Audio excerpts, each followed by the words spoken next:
from where do international entities get dollars to buy treasuries? And if they can access dollars to buy treasuries, they need treasuries to have access to dollars.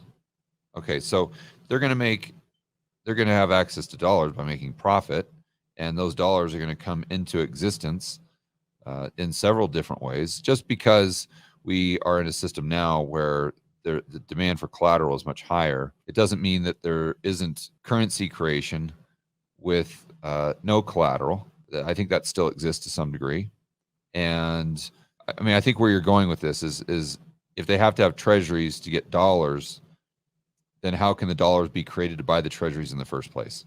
So what you're thinking of is just simply between banks, where you got to realize that a lot of the lending they do to corporations, and the corporations aren't putting up treasuries most likely to get the dollar liquidity.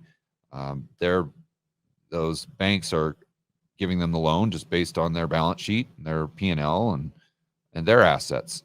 So just like when you would get a mortgage on your house, you're able to use pretty much the house as collateral because they've got a lien on the loan. You're not posting treasuries to get that mortgage from Bank of America. So what I was talking about in that video is just bank to bank, but you've got to realize that a lot of those dollars that are being created are, in fact, most of the dollars I would argue that are being created to, I don't know if to facilitate growth is the right way to say it, but they're really these loans that are going to corporations where the treasuries probably aren't part of the transaction as far as collateral.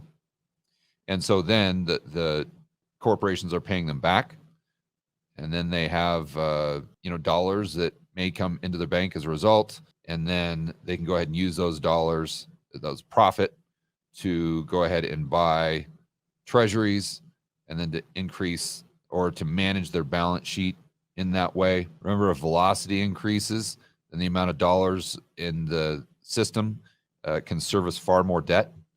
So there's a lot of variables right there, I think, is the best way to answer the question. But you've got to look at variables outside of just interbank lending and interbank liquidity, which is what I was focusing on with that video.